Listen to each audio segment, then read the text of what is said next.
Hello, friends, and welcome back to Stories About Entitled People. We start our video with a story in which the customer was too aggressive, so our OP had to use his wits to teach him a lesson.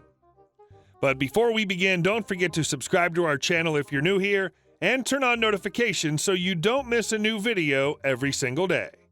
Here we go. I have to wait in the queue? Okay, if you insist. So I work at a small garden center, and we have a system where if the queue is getting too long, the person on tills calls on the radio to open another till. Basically means that staff can be doing other things when there aren't enough customers to justify having 2, 3, or 4 tills open. I'm sure you can guess where this is going already.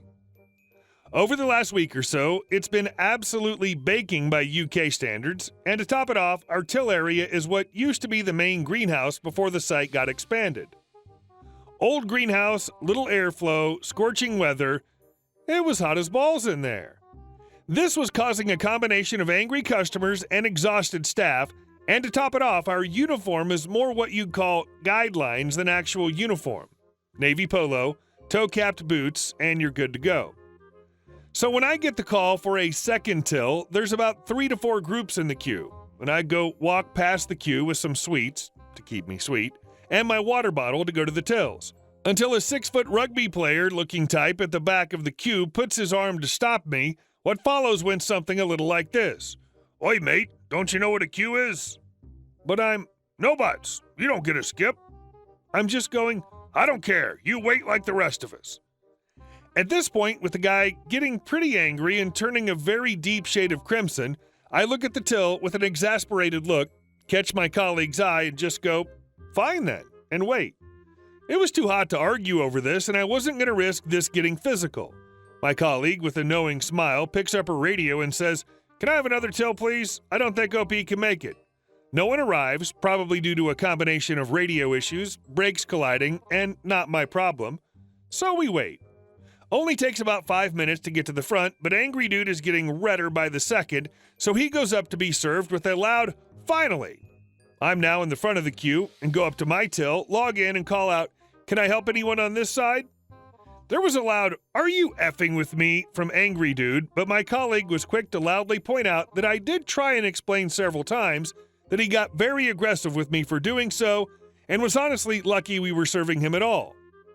He decided to just leave rather than embarrass himself any further, left his purchases on the desk, and just left. Reminds me of a joke I heard about a guy trying to open his store after advertising a great sale, but he keeps getting blocked by the angry line waiting for the store to open. And our second story. No, we don't work for you anymore. Back at the beginning of 2021, I worked at a small community health nonprofit with an insane CEO. She would constantly call team meetings to put down and belittle employees in front of the entire staff. Often she'd throw around some variation of, "Do I have to do everything around here?" and call everyone on staff incompetent. When we did do something right, she never gave us credit and always took the credit for herself. She threatened firing everyone constantly and would randomly call us to gossip and make petty remarks about each other, pitting staff against each other. One day, the CEO called a team meeting. In a group text chat between some of the more chill employees, we immediately begin sending snake and eye roll emojis. Sure enough, we get on the call, and she begins by bringing our attention to how Louise does not dress appropriately for work. Louise, who's also upper management, the COO, looks about ready to smack the CEO. The CEO viciously tears into Louise, commenting on everything from her hairstyle to her lipstick shade and how it's inappropriate for Louise to wear off-the-shoulder blouses that show her collarbone. She then tells everyone that we all had better start dressing more formally or there would be consequences.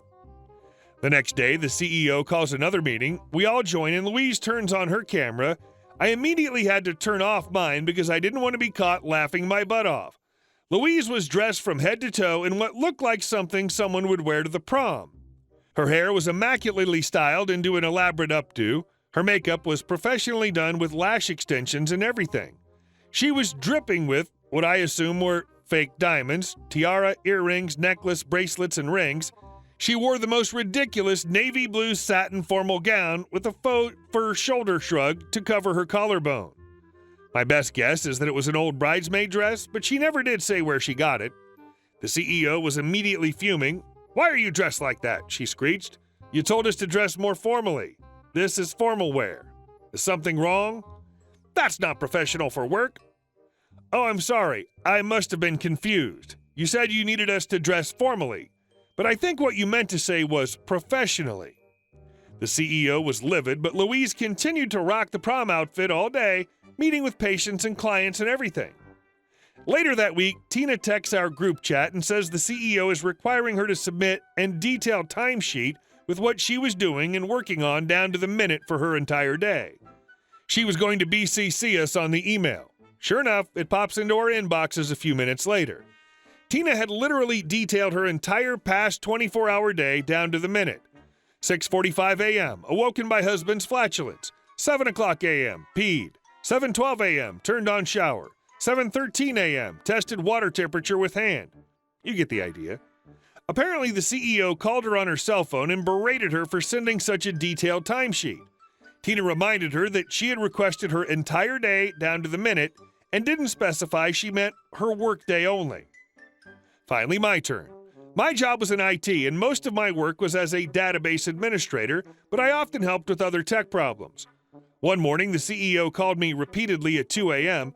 My phone settings have it so that if I miss 5 calls in a row from the same person, the Do Not Disturb mode is turned off and the phone rings. I see who it is, silence my phone, and refuse to answer. At 6 a.m., she calls again. Again, I refuse to answer. 7 a.m., refuse to answer. 8 a.m., refuse to answer. Finally, at 9 a.m., I call her back. She asks to hop on a video call. "I've been trying to get a hold of you all morning. Where have you been?" Loud sigh. "Can I help you with something?" I asked, not even trying to hide my irritation. I literally rubbed my temples and slurped on my coffee loudly. "You didn't answer my question." "And I'm not going to. I was off the clock at the time you called." "You're salaried, right? That means it doesn't matter if you work 100 hours or 1 hour, you get paid the same. So I expect you to be available when I need you." "What do you need?" "I need you to reset all of our company usernames and passwords. We're letting someone go today, and it's company policy to change all that." At the same time, Louise texts me that she's being let go.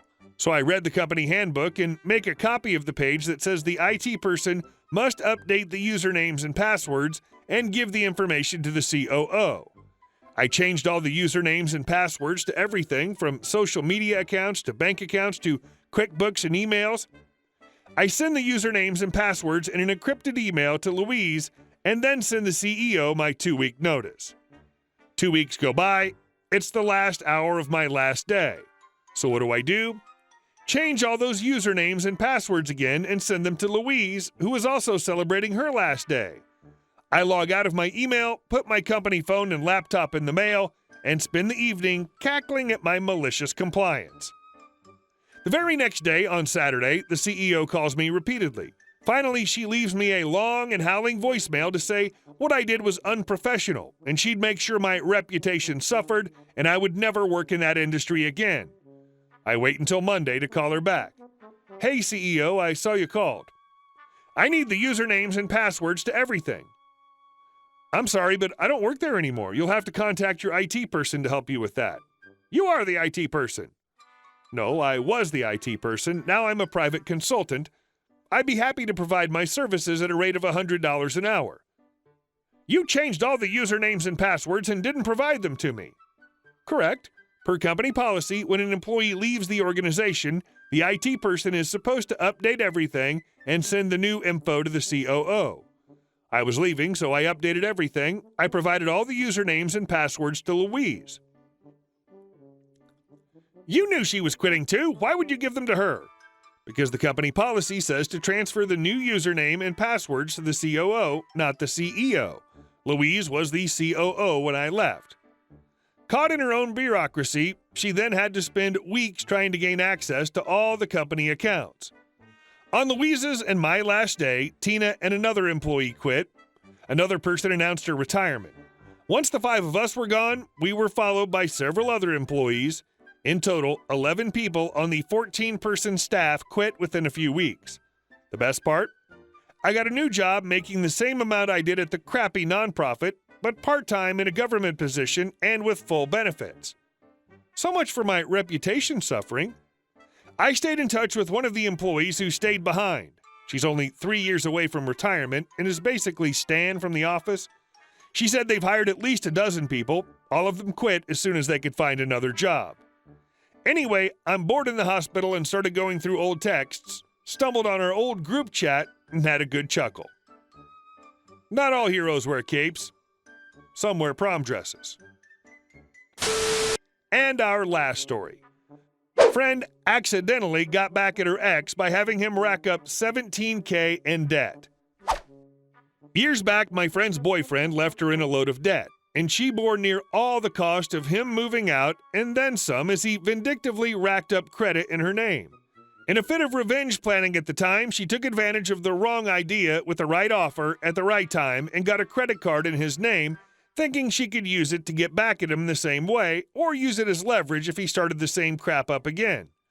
She was broke until a couple of months ago. She was pretty sure it was him, and the wheels of justice have been slowly turning regarding that. But among the items her ex stole was his own credit card. He banged up $17,000 on it before confronting her last week about it being his card, not hers. He's an idiot and just walked into a pit of his own creation. Hell yeah. This is honestly amazing.